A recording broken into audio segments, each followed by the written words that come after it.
Naglitawan ang samut-saring reaksyon sa post na ito. Chanced upon this coconut mochi at the local village eatery, and it was delightful. Kung saan ang classic nating kakanin na palitaw, tinawag ba naman ng ibang pangalan? Ang palitaw naging coconut mochi? Nasaan ako? Pre-colonial times pa lang, palitaw na ang tawag dyan. Pero aminin, nang dahil sa post, nag-crave ka rin ng palitaw. Dito sa bayan ng Kalasyaw, iba ang itsura ng paborito nilang palitaw. Mas matamis at masabaw. Parikoy ang tawag nila rito at tawag din naming mga Ilocano, masikoy. Isa sa iilan na lang na gumagawa nito ang tindera ng kakanin na si Marley. Sa mga panahon kasi ngayon, bihira na ang gumagawa ng masikoy. Kasi ang mga kabataan ngayon, hindi sila mahilig sa malagkit. Kaya ang masikoy, hindi na masyadong ginagawa.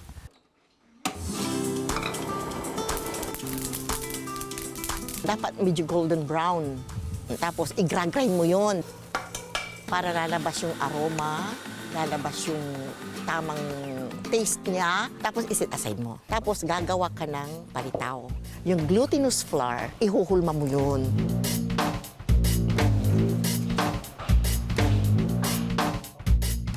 Pag nahulma mo na, isit aside mo ulit. Tapos maglagay ka sa kasirola or sa kawali ng water. Lagyan mo ng nyog. Tapos lagyan mo ng sugar.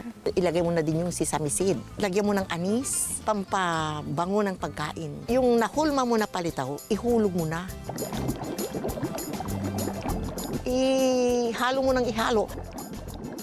Pag yung palitaw mo, yung umapaw na, naluto na yun. Tinawag siyang palitaw dahil mula sa salitang litaw. Yung galapong na yun, binilog mo at nilagay mo sa mainit na kumukulong tubig, manifestasyon na pag ito ay lumutang na ito ay luto na. Ibig sabihin, lumilitaw na.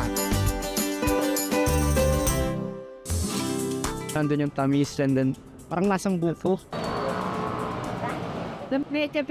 Tama lang po yung tinglanan. Taong 2020 lang daw nang aralin ni Marley ang pagluluto ng masikoy na madalas daw noong craving ng yumaon niyang tatay Manuling. Ang father namin noon, mahilig sa kakanin. Masarap ang pakiramdam na yung taong mahal mo, ipinagluluto mo. Tapos ino-offer din namin sa ibang customer din namin, nagugustuhan din nila. Pero para hindi maumay ang kanyang mga suki, ini-level up at ginawan din niya ang kanyang palitaw ng samut-saring flavors, ube, mangga, at pandan.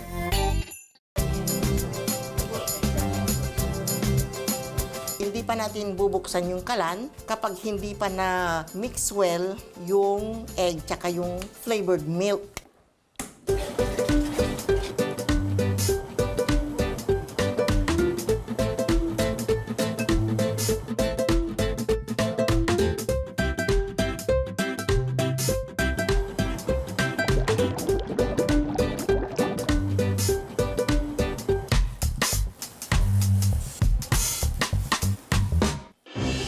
So, digit po siya sa ngipin. Yung nasa ilalim niya, lasang-lasa na ube. Ito, promise masarap. Colorful siya, nakaka-attract talaga. May nakakatikim na new generation at nagustuhan nila. Siyempre, proud ka. Dito sa kainan ni Rod sa Mount Banahaw, araw-araw silang may iniluluto sa kanyang kawa. Pero hindi raw ito gamot o gayuma, kundi pangmeryenda. Isa itong klase o bersyon ng palitaw na nagpapatamis daw ng mga ngiti ng mga tiga-probinsya ng Quezon. Ang tawag nila rito, sinulbot. Dito sa Quezon, pag sinulbot, talagang ito ay terminong tumutukoy dun sa proseso ng pagkakalamay. Ibig sabihin nito ay pagpapalutang ng galapong dun sa gata na merong asukal. Una munang inihanda ang galapong, ang malagkit na bigas, ibinabad sa tubig ng 4 hanggang 12 oras. At saka dinala sa bayan para doon ipagiling.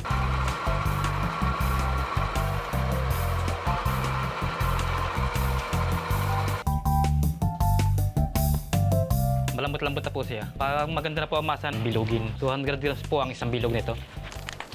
Dito, yung ginagamit namin na panggatong ay kawayan. Dahil ito ay nag-bring siya ng another distinct flavor. Sa kawa, hinalo nila ang tubig, gata at asukal. Mainit sa mata, ang usok, namumula siya. Pagkakulo, hinulog ang binilog-bilog na galapong. Para akong nagsasaguan, halo. Ito para lang huwag siyang dumigkit. Habang inaantay namang lumitaw o lumutang ang galapong,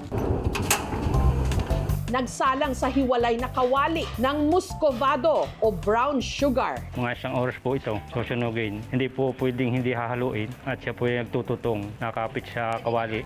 Nakikita na natin na medyo lumulutang na at namamaga-magana yung ating galapong at ito na yung tinatawag nating sinulbot. Naibibenta nila ito 100 pesos kada piraso. Pwedeng pagsaluhan ng 2 hanggang 3 tao. Solved na! Chewy po. Apo, nalalasahan po yung gata niya. Sinasabi nila na mimiss nila ang kanilang mga lolo na dati-dati ay sila yung nagluluto ng sinulbot at kalamay. Ipinapakita ng sinulbot kung paano mo itatransform yung isang maliit na butil na bigas na yon para mas maging masarap na kakanin.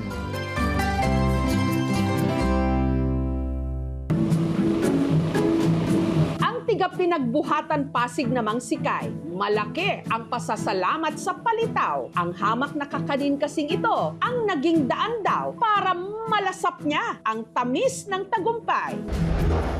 Dating sales promoter si Kai, pero ang kinikita niya raw noon hindi sapat sa pang-maintenance ng kanyang kapatid na na-stroke. Mas nalubog pa raw sila sa hirap nang namatay ang kanyang ina. Yung mother ko is meron siyang sakit sa baga. Dumating kami sa point na yun ang hihingi ng mga tulong sa mga friends. Kaya sabi ko nga, hindi habang buhay na dito tayo sa ganitong hawak din natin yung paano tayo kikita.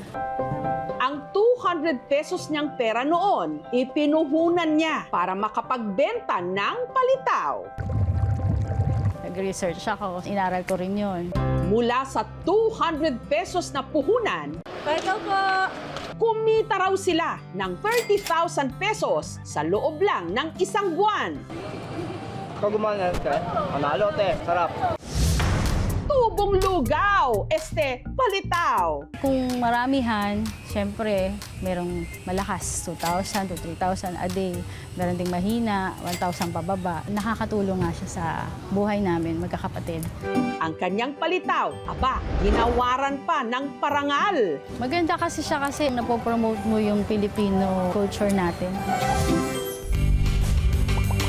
Tawagin mang coconut mochi ng mga bata ngayon. Alam na des, unang kagat pa lang, palitaw yan!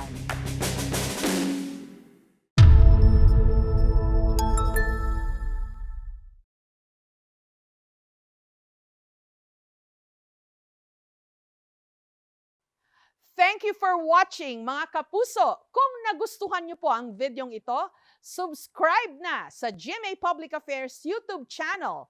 And don't forget to hit the bell button for our latest updates.